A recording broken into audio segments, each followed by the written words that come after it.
The broadcast is now starting. All attendees are in listen-only mode. Good afternoon and or morning, depending on where you're calling from.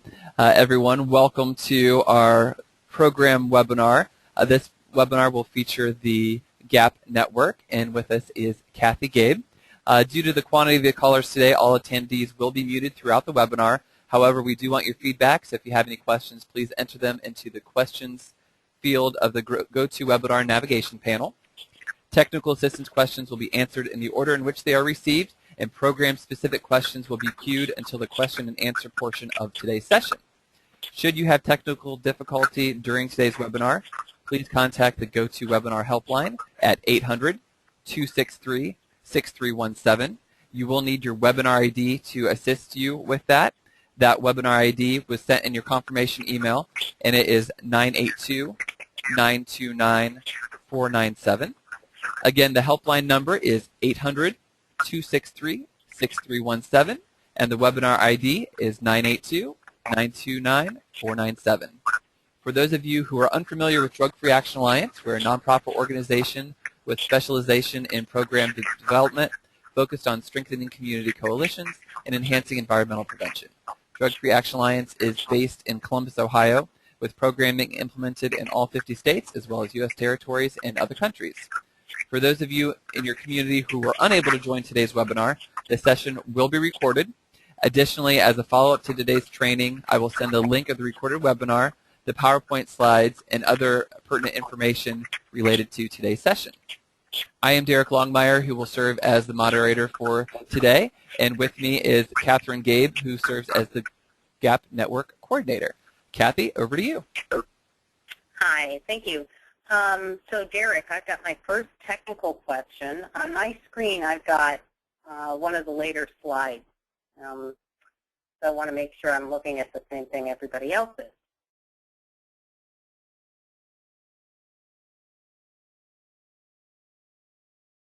Hello?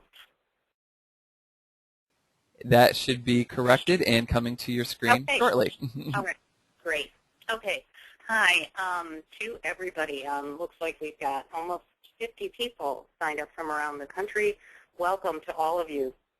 I'm coming to you from Lorain County, Ohio, which is next to Cleveland. It's the county next to Cleveland.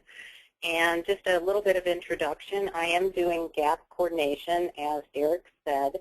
We were talking a little bit before going on, and briefly, very briefly, my background and training is as a journalist. I used to be a reporter and worked on newspapers around the country from Minnesota to Iowa and Massachusetts, and landed in Ohio at the Plain Dealer, where I did a lot of health writing, so issues around health, public health problems and concerns were of great interest to me.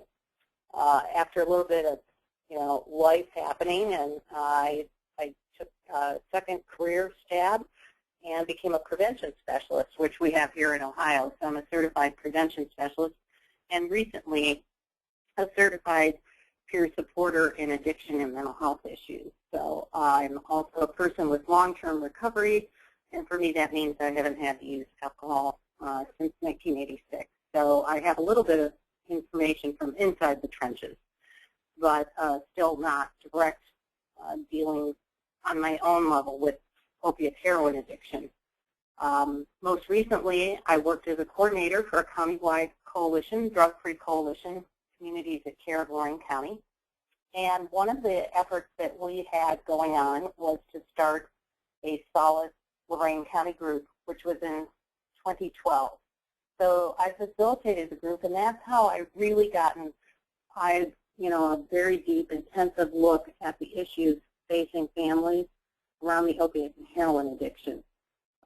So at the time that I got laid off, there was a little bit of a staffing change over at Drug-Free Action Alliance, which is a group that oversees the entire network of family engagement and advocacy groups. So it worked out very well for me to be able to help out. So with that, the G.A.P network, for those of you who are not familiar, is an acronym. It's moving from grief to taking action for prevention. And we'll get into that a little bit more. So if you could go to the next slide.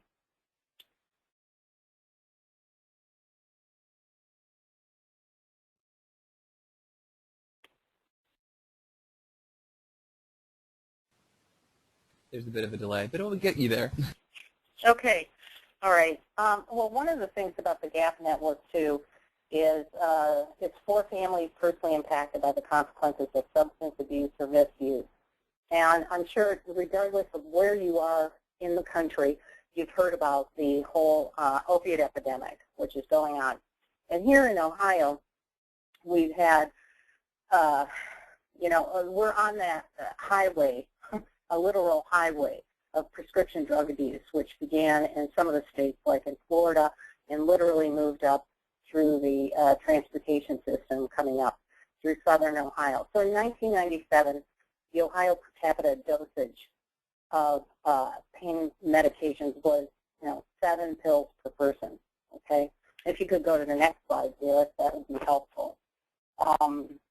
So then it really skyrocketed in 2010. Per capita dosage, 67 pills per person. So if you were to look at a similar scale throughout the country, you would see this rising. As I'm sure I'm telling you, none of this is necessarily news to you guys. You've seen this. We've heard about the prescription pills going up, people who have become addicted, being prescribed medications, perhaps with good intent by many of the doctors. They become hooked and addicted.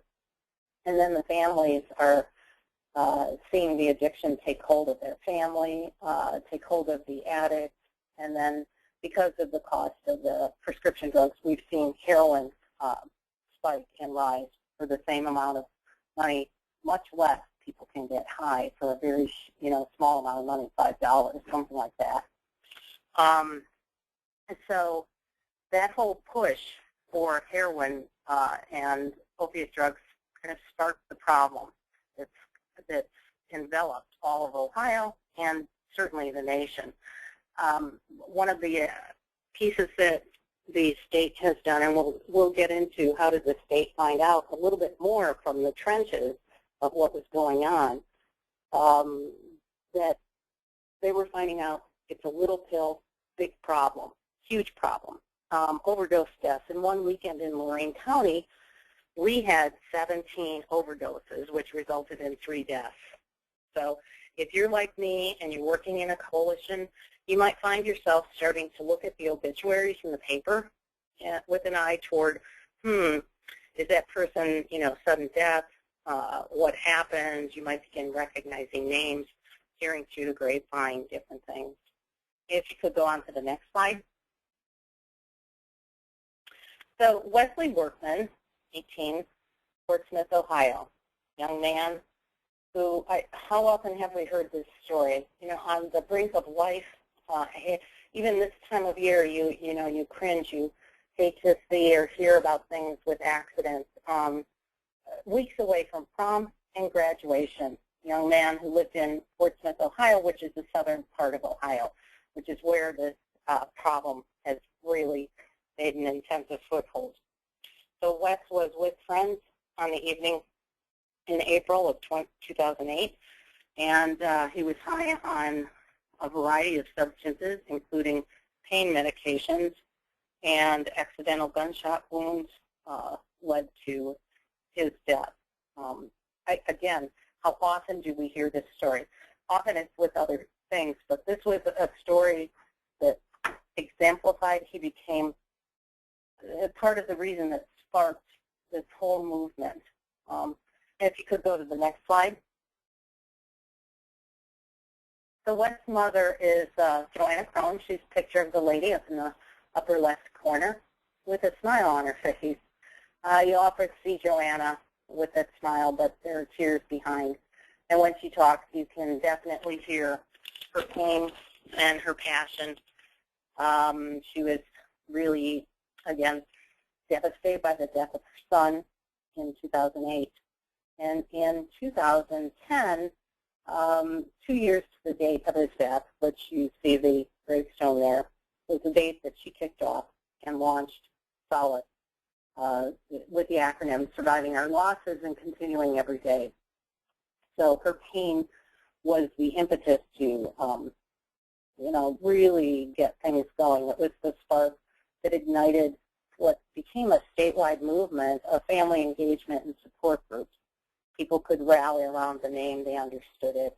You know, the hummingbird is one who, you know, moves quickly and whose wings move quickly and beats, but has to keep moving, you know, has to keep on to keep constant life because they move so fast. And many people in this group, you will see the movement that has happened has also been quite rapid. In essence, they are a catalyst for change. They've sparked an entire movement. And if we go back to the name for, that's okay, Derek. I'm just saying back, alluding to the moving from grief to action for prevention. Grief was the thing that started the whole movement. And you can go on to the next slide, please. So here's what happened. 2010, 2008, Wesley's passing. 2010, Joanna launches the Solace. It becomes a network pretty quickly, one mother's story impacting everybody. What they started doing down in Portsmouth was they literally held signs on the side of the road, you know, with pictures of their kids' faces, information, you know, like words about stop this, no more pill mills, shut them down. And that's exactly what they did with the effort of people from the Scioto County Health Department. They helped shut down 13 pill mills in 1 year. I mean, that was spectacular. And that obviously got a lot of press. And it basically landed the whole issue on Governor John Kasich's radar screen. He came in and basically said, this is ground zero. We're planting a flag here. We're not going to let this continue. And it's time to make some changes. Part of those changes became statewide opiate summits, which are held every year. Legislation, more firmly reporting controlled substances, a link in a network for doctors. Again, a little bit of a room for more advocacy here because it's not mandatory. So it's up to the doctors to report. But it's a start. And then other solace and support groups have sprung up. We've got a large network of support groups of families and communities who are working now to prevent and address addiction. And again, this was the thing that sparked it, the movement. So grief, but then they jumped into action right away, and then also the prevention piece of kind of navigating all these pieces. So it's not just being motivated by an emotion. I think, as Derek and I were talking, you know, there's a lot of passion that's involved in this, but then really putting it into action and making some hard changes in the country and in their communities. And if we can move on. So here's what's happened over time. So 2010, Solace is formed. In 2012, Lorain County and ours formed Solace Lorain County, and there were groups like that springing up, but also what you found throughout the state were groups springing up like Tyler's Light, you'll see in the upper left-hand corner, Robbie's Voice, Brian's Desire, Marjo Gangman, Never Let Go Ministries, and Cold Warriors, One Pill, One Time, and he died. Okay, so you've got all these stories of young people who are dying, and obviously it's an equal opportunity destroyer. But it seems like it's that the people who are most at risk are the young adults, and that's where we're seeing a lot of the deaths. One of the things I guess I wanted to make note of was the effort began through these grassroots support groups. And then we started seeing a lot of these, what I would call the family engagement groups around a particular person's story, okay? And so a lot of these nonprofit organizations is what they've become, go out and share the story of that young person's life and addiction, struggle, death, and what they want to do to change. So a lot of information, education, resource sharing. Many of them are in the schools sharing the message. And what we found was that these similar stories are obviously touching a nerve, and they're making a big impact. One of the things we'll talk about a little bit with the science of prevention is we need to balance that off and be careful and be cautious that the message that we're sharing is not just simply a message in a vacuum, because we know that scare tactics don't work with that young adult population, can often even backfire. So when they're buttressed with a large, comprehensive, collaborative approach for prevention, they have much better success. And one of the other things is you'll see with a lot of these groups, the family engagement group focused around one story. They have a very strong network of people behind them. It's not to say that the other groups don't, that are the support groups meeting in the church basement, but there is a definite difference. The support groups tend to be a little bit more grassroots and scrappy, trying to figure out where they're going to get their next dollar from. If they wanted to have anybody hired, how would they even do that? How are they going to pay for business cards and things like that? So there's a little bit more professionalism around these other groups, but again, the mission and the focus is still the same. So if we could go to the next slide.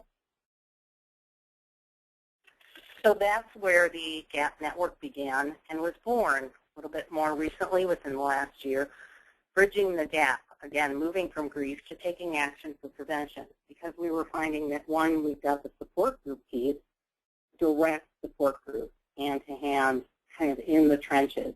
And then you've got the other people who are, boots on the ground, sort of, and they're out there sharing the story with the other people. Again, we know it resonates in one sense with youth. Who that really resonates with often is the parents, who end up coming to the support group to share their story. And the next slide. So here's a little bit about the formation. If you look at this, and I would, if you've got support groups in your own county, your own community, your state, wherever you're located, you could do a similar kind of thing, a mapping. If you look at the hotspot analysis by zip code here, which Ohio has done, you can see where the prescription opioids have made their biggest impact, interestingly, again, near the highways and the major areas of populations. Scioto Portsmouth County is down at the very southern end of Ohio, right at the very southernmost tip. You could go to the next slide. And then heroin, as we said, as prescription drugs have become more and more expensive, we've seen the heroin growth start to take place and boom. So you can see that there's different areas. The blue and gray areas are less impacted, but still impacted in the red, the danger zones, again, population-based. So if you go to the next slide, Derek, then this is a slide that I pulled together to show the G.A.P network, these variety of family engagement and support groups, direct support groups. So interestingly, if you were to lay those two maps over, no surprise that you will see that the footprint is much the same. They're focused and centered around the problem areas. You see them springing up everywhere. The problems, the pain, the loss is right behind the hoop dots. Every dot there represents an effort on the parts of some people. So that you've got that 1-2 punch. There's pain, anger, loss. So if you looked at each of those dots, you could probably relate or find one person, one story representative of many stories. Okay, and again, starting with that grief and then moving into the action and with the prevention, always sort of the backdrop. These are people who say, I want to do something. They want to get together to mourn and respect the loss, but then change something. I think it's interesting to note on this map, when you do a mapping piece like this, it's interesting to know where are we and where are we not, okay? We know the problem is everywhere. And so if you look out in areas like out in northwest Ohio where they're starting to form, it's rural, but that's no discriminator. Again, it's an equal opportunity destroyer. Interestingly, you'll see the dot up in Lorain County, up at the very topmost, Cuyahoga County. Very populous. That's where Cleveland's located. And yet there's no physical support group there going on. There are in some of the neighboring communities and counties, Summit County, Ashtabula, Stark, Trumbull. But it's just interesting. And again, we don't want to replicate what's out there. So if you could go to the next slide. Okay, so G.A.P network goals, effective prevention strategies, and approaches for family engagement and advocacy. We can marry these concepts of both of these.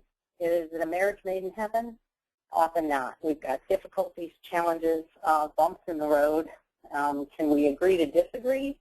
There's conflict, change. We've had some morphing of groups. Some have dropped off, some have adopted, some have decided to join in this effort. So family engagement groups, these are groups that are united by the loss of somebody in their family due to drugs or drug-related death. The groups were founded on the effort around the opiate heroin epidemic. So, for instance, in Lorraine County, we kept it open so that if somebody had other addiction issues, because as you'll find, most of the people in those groups will tell you, my child didn't just start on the opiates. Most of them were using other substances. There's a lot of discussion about marijuana being the gateway drug. So in these groups, they provide support, but then they also want to take action. Next slide. And that gets us to the whole idea of prevention-based science. I would hate to call them mad scientists, but you've got people, it reminds me of high school chemistry there, which I love.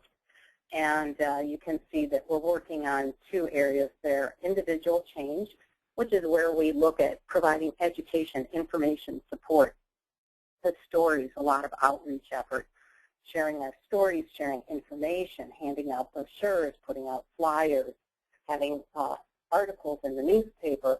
But the large-scale population-based change, the advocacy with Big A, those are the big ones, changing the legislation, making it hopefully mandatory for the doctors to continue to report controlled substances, reducing access. We have drop boxes here, drug takebacks. They've put that out through the Drug Enforcement Administration in the spring and fall, and we have police stations around our county and state collecting them, but anytime you can drop them off. I did last night. I had some extra medications sitting around, things I wasn't using, and I was able to go to the police station in Overland, Ohio, and drop them off, the permanent drop box.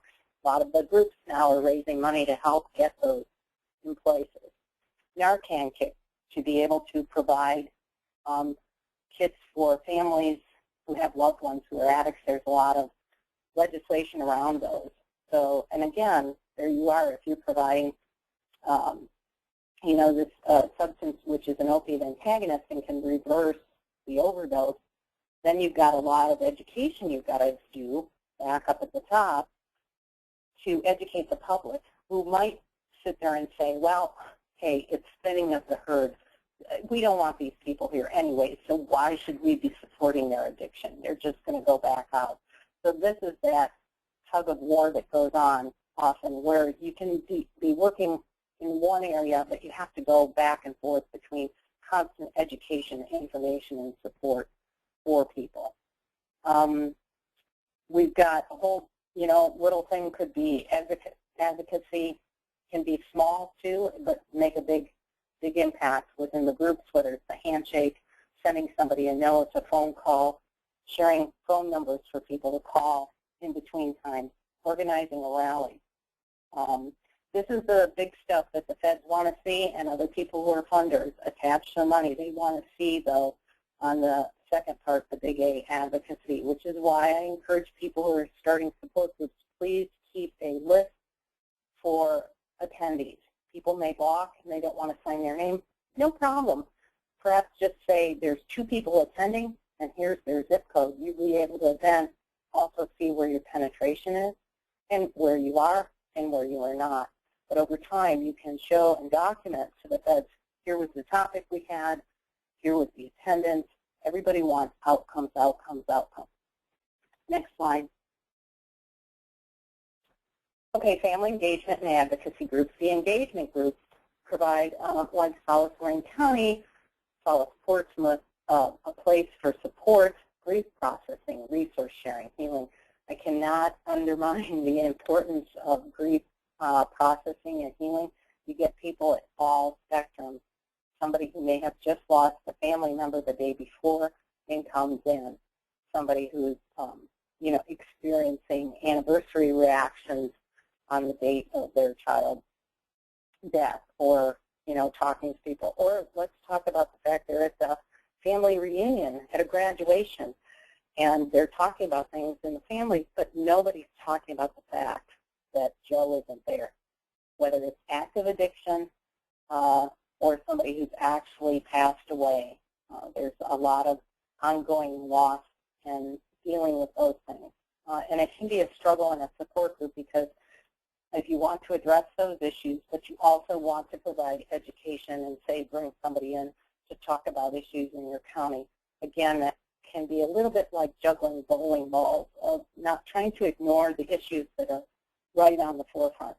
So we're still learning as the groups are learning. Next slide. The advocacy groups get into action, raising awareness, advocacy activities, all with prevention, because they want it evidence-based to show the outcome. Hey, we put up these drop boxes. Here's what happened. Here's how much we collected. And, over time, you could also document, here's how many more medications we're collecting, results-oriented, so that you can show that this has had an impact. Next slide. One of the really important things was also looking at the advocacy that's happened. Like we mentioned, down in Scioto County, Project Dawn was launched through their county health districts, and that was deaths avoided with naloxone. Again, arming people with naloxone kits, overdose education, and distributing these. This is happening in other communities throughout the state with a lot of pilot projects. Candlelight vigils being held, sharing stories with legislators, families, communities, schools. Here's some other things that are on the forefront. Encouraging all Ohio County coroners to document all drug overdoses. We've got about, 80-some counties, and not quite half of, well, a little bit over half of them report drug overdoses. I mean, the rest, who knows? We would like to document so we can see, again, what's happening. Are we making progress? Why are the people dying? So we'd like to make that mandatory. How about showing ID when you pick up a prescription? Doesn't always happen here. In fact, you can have somebody else go pick up your script for you. Here in Ohio, you have to show an ID if you want a library card. So again, these are things that some of the groups are saying, we want to take some action. Marijuana as medicine is a big advocacy area around here in Ohio. Tony Coder from Drug Free Action Alliance is always on the road talking about making sure that marijuana as medicine be subjected to the same rigorous studies and medical tests, approved by the FDA if that's the way you're going to go. And why vote on your medication? We didn't really do that for the polio vaccine. Prevention, prevention, prevention is the most important thing. So these groups are on the cutting edge and helping make things happen. And the next slide. And the reason why they're making things happen is because they are sharing and telling stories. Some of the things we need to look at are, the reason why we start with the stories is, we go back to Wesley Workman. That is the thing that resonates with us. It captured all of us. In many ways, it's that worst kind of thing you don't want to have to see. But it's the thing that connects us, our stories. So we have to work together in the group sometimes to say, is the storyteller ready? Do they even want to share? Where would they be in that grief coping cycle stage? People who kind of go in and out of that, where that anger comes back and it's not just a continuum but more of a circle of change. What do they want to share? The rule of thumb, if somebody themselves is in recovery and they're doing public speaking, is 5 years of solid recovery. And I'm going to tell you, as you may well know, within the opiate heroin field and area of recovery, that's hard to find, because solid recovery, we know that there's relapses average of at least 7 for most people, And I remember well one of the dads in one of the support groups said, my son is on his 3rd rehab. He said, I don't know if I have 7 recoveries in me. So you can see how this is impacting families too. Next slide. So we want to talk to them about sharing. There's a little bit of education piece that goes with perhaps of being a facilitator, or if you're not somebody who is involved with the group as a member impacted, maybe helping do some guiding from somebody who's outside the group to help shape stories. Tell me a story, but tell me why you're telling me this story. If you want to move from your grief to action, advocacy, and actually asking for prevention-based services, we want to tie it to a goal. Call to action. What is your ask? Okay. What's in it for that legislator? What's in it for the schools? Why do you want them to do drug testing in the schools? What's going to be their hurdles to overcome, but why will it help them? But this gets a touchy area when we talk about schools always. My first job was as an education reporter, and educators can be kind of defensive and school boards, but a lot of the people in the South groups don't even know. One time they said, I didn't know I could go talk to my school board. So a lot of that could be priming and helping people to shape their message. Use your words, but not necessarily all of them. And that, again, would be brevity and keeping to the topic and making sure that you can address exactly what you want to address. And this is really hard if you're trying to harness that story, and there's a lot of pain and grieving behind it. So there's a lot of caveats to the storyteller. Beware, because you can be talking and your listener or the person that you're trying to influence could have that glazed look as you're in the headlights. Many of you may have that right now or be sleeping. I don't know because I can't see you. But the importance of the storytelling for the storyteller is often less is more. So this is something that we're working on. Go to the next slide.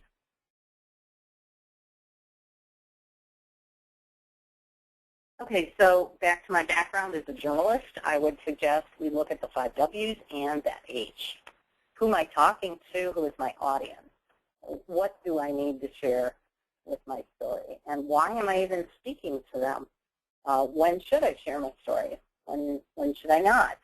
Where should I tell my story? And how does it fit into a comprehensive approach with that target? Sometimes if you're just, do sort of a, I don't know if I call it a smash and grab, but, where you just sort of drop the story and then walk away, it's important. What is it that we want to have happen? Or do we not? It could be something as simple as being on a panel, but making those asks are really important. Next slide. So grief, when we did a quick survey, needs assessment survey of all the groups when I was starting doing the statewide coordinating for this, when I asked the people and had them share how the information and needs, grief and issues around grief was the #1 issue G.A.P members said they needed help with, they wanted training on, they wanted to learn how to deal with it on a whole level of different fronts. Next slide.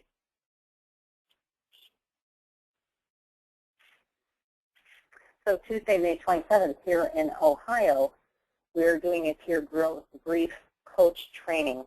We're going to be having Karen Vedino, who is a wonderful motivational speaker, coming in to talk about how to work together and learn a little bit more about the grieving issues, and also be a coach and help. Again, somebody walks into the meeting that you're holding.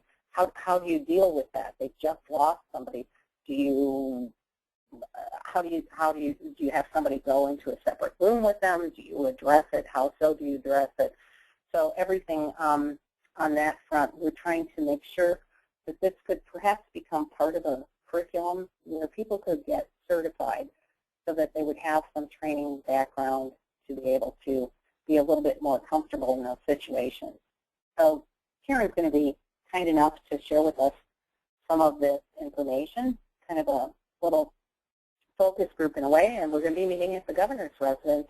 First Lady Karen Waldbillig Kasich has generously donated the space at the governor's residence for us to do that.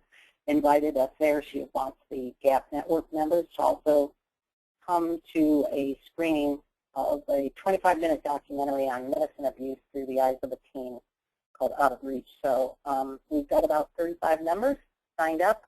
And if you're in Ohio, you're welcome. Give me a call, and my contact information will be on this at the end. You can move ahead, Derek. And then on June 21st, 2014, from 11:30 to 3, there's going to be a statewide motorcycle rally to raise awareness about this opiate epidemic, solace on the solstice. There will be a rally near Columbus, and we're looking for G.A.P network members to host informational tables, the advocacy with the little a. So you're out there and people know we exist. Some people don't even know. Testimonials, perhaps. Next slide. You might even see Orman Hall, who's of the Addiction Services end, on his motorcycle. I think that's part of the genesis of the whole thing here. So this is how to get a hold of me. Couple quick things on starting support groups. Some people ask, what is a G.A.P network group? What is it? It's whatever you want it to be. Your community, if you get people who are empowered and come to the table, instead of us telling them how to do it or what to do, it's really important for them to embrace it and have it be their own group with their mission. You need somebody to help who can be flexible, has passion, supportive, good listeners, problem solvers, and the desire to help. And so basically getting started is, getting a few people with a desire for whatever it is to gather, to support, help each other, and be open, and then just land on a date and move ahead. So that's what I've got to say. I'm happy to answer any questions. We do have a few questions. The first one is from Patricia, and her question is, how can I start a group in my community? Okay, so a little bit like that, Patricia. I'm not sure where you live or what area of the country you're in. If you're in Ohio, I'm happy to assist you. I'd be even happy to help you if you're not in Ohio, to give you some tips and pointers.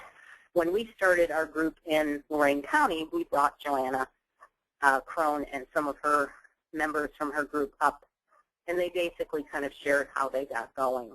And then we marketed it so that we had 2 different mini trainings, one in the afternoon for the people who were able to come then, which would be a lot of the professional people working at agencies. And then we again marketed and held one in the evening.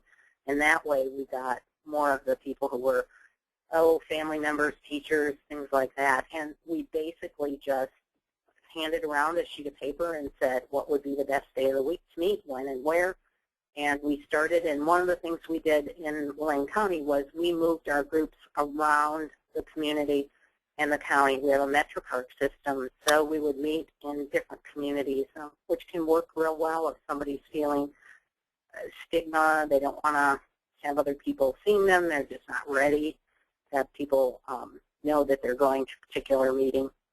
So basically, you have to plow ahead and charge ahead and promote and market through, say, Facebook, social media.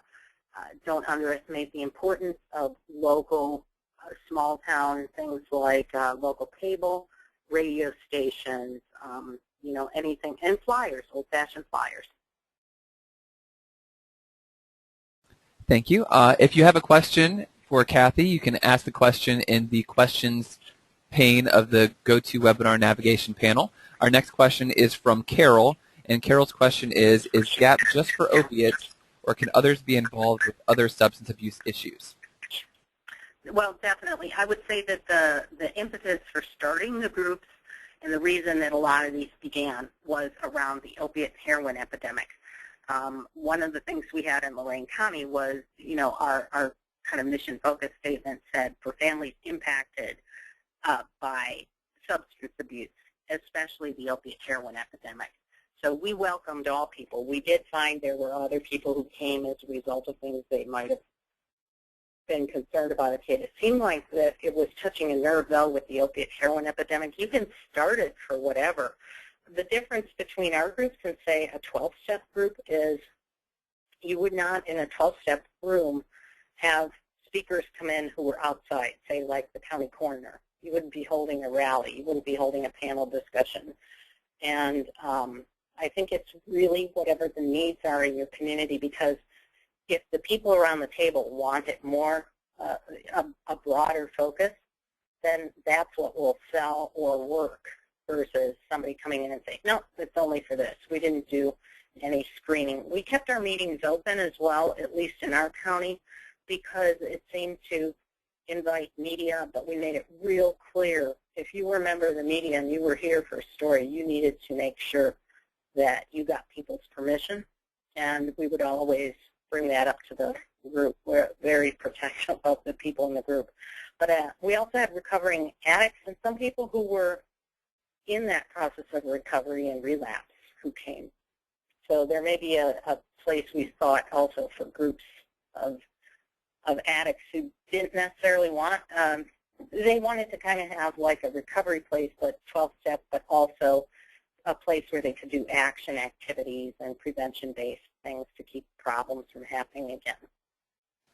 And this question is from Lori, and it's along those lines of who is eligible to be involved in a G.A.P group? Again, I think you need to survey what the needs are. We always open it up to our group, constantly asking questions. Is this the kind of group you want? Who do you want? Should we open beyond the doors here? What are the next topics you'd like? If you want topics, would you rather just have it be a sharing group? It can be whatever, the needs are. And again, if you get the people who are there who come to the table saying, this is what I want, and then you empower them, that's the engine that'll keep it running. So again, very loose. I would hate to say loosey-goosey a little bit, whatever is going to work in your community because you guys know it best. And this question is related to the event at the governor's residence. And Angela's question is Out of Reach available to the public? I am not certain at that point, but this is going to be the Midwest premiere of it, and I could find out more. So, Angela, if you could email me at my address there at writer@oberlin.net, I will definitely find out. One of the other movies that we thought was really good was The Anonymous People. If you have not seen that, that really talks about how we can share our stories to make change. And we're all looking forward to this one with the through the eyes of the team. But send me your question. I'll see what I can find out. And that is all the questions that we have right now. Just some follow-up information. In order to assess the value of today's session, we will be sending a webinar to get a sense of your needs for today as well as future interests in that you have coming up for next year. So please complete the survey and provide your feedback because we need that to help our direction. And also for the next webinar, the focus will be on raising awareness related to gambling. That will be June 10th at 1 o'clock Eastern Daylight Time. And like these other program webinars, it will be free for you and available webinar settings. So wherever you have a computer, and you can register at drugfreeactionalliance.org/upcoming events. We don't have any other questions at this time. So Kathy, thank you so much for all of your information. And also, if you have additional questions for Kathy, her information is on your screen or will be shortly. You can contact her at 440-935-4817 or writer@oberlin.net. Thank you again for your time. And again, the recorded session along with the PowerPoint presentation will be emailed to you once it's available. We look to have that completed and on our website around Friday, so you should be receiving it at that time. Thank you, and we look forward to speaking to you again next month. Have a great month, all.